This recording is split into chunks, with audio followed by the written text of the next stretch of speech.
In 1997, two young filmmakers sent shockwaves across the country with a politically incorrect cartoon about four foul-mouthed kids at a bus stop. Both denounced and celebrated by critics, South Park on Comedy Central went on to become a phenomenon.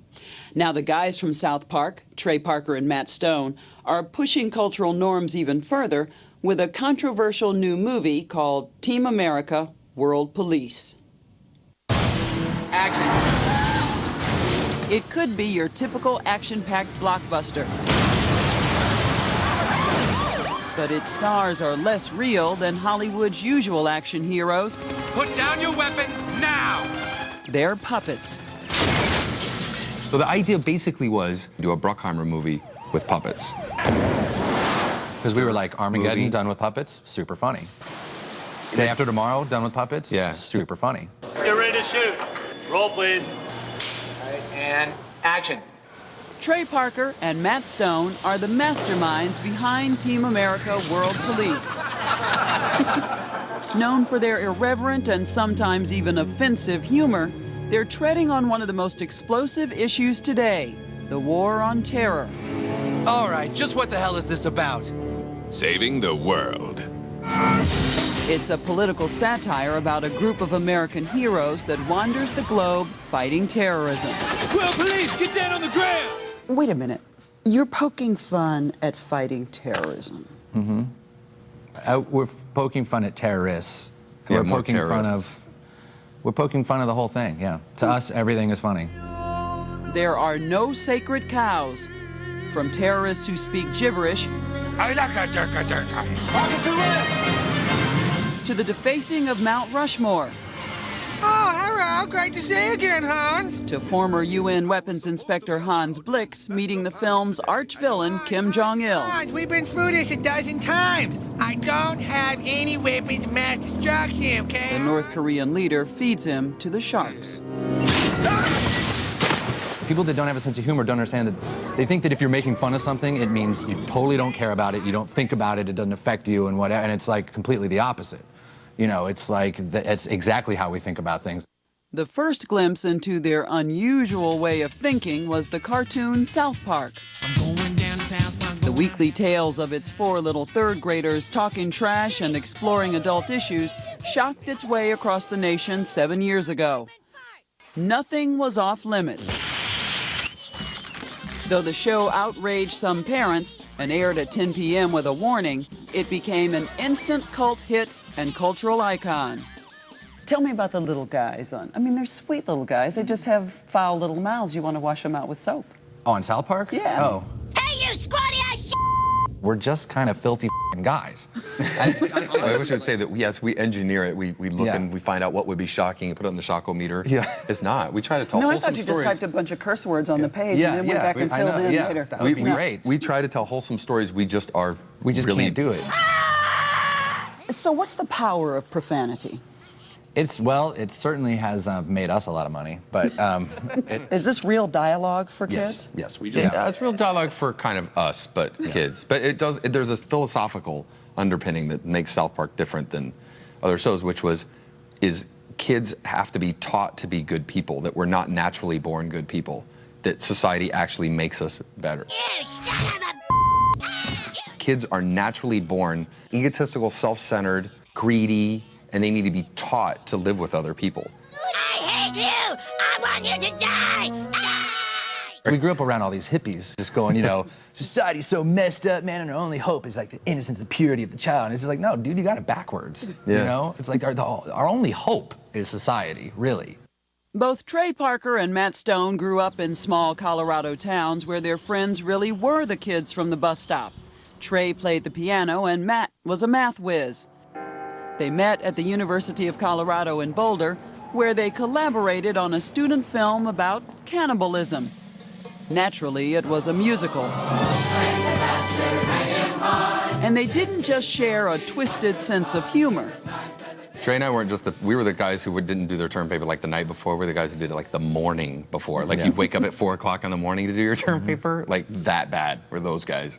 Actually, honestly, in the last 8 years of doing South Park, my procrastination has been validated because it has been proven that it is the only way I can be creative. I'm not funny if I have time. And I wish I would have known that in the 3rd grade when all my teachers yelled at me for procrastinating all the time. I'd be like, you don't realize this is actually genius.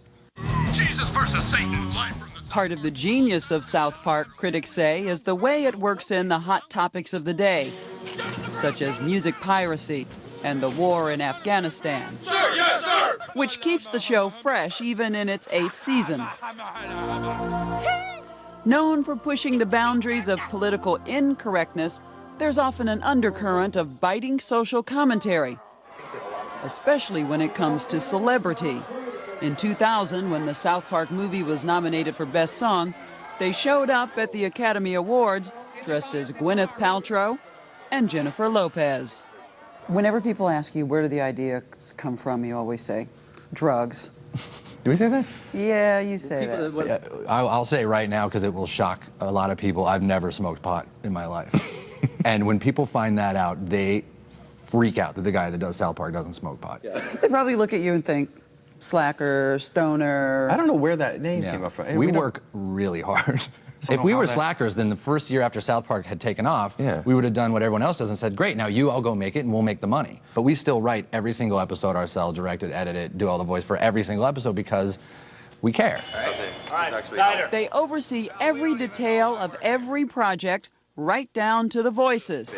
Listen, everyone. At this very moment, Kim Jong-il is trying to bring down the world. As we saw when we visited them on the set of Team America. We're going to finish tying one string, and then we'll shoot it.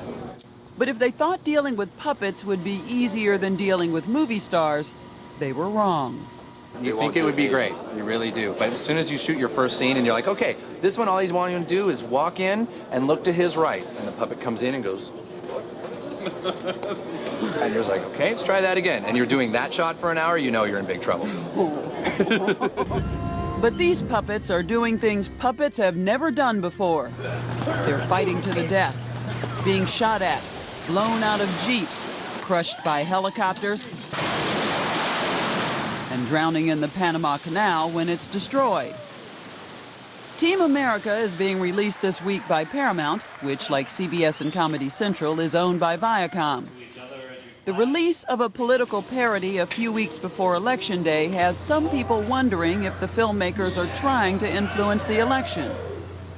We don't think anyone's going to come out of this movie going, oh, well, now I'm going to vote for Bush, or, now I'm going to vote for Kerry. And if we think that if anyone, would come out of this movie changing the way they were going to vote, they shouldn't be voting. They say this R-rated puppet movie takes aim at both conservatives and liberals, and it's already being branded offensive. See, there's 3 kinds of people in the world, Chuck. In fact, the scene that drives home the movie's pro-American theme is so vulgar, we can't even show it. I'm down.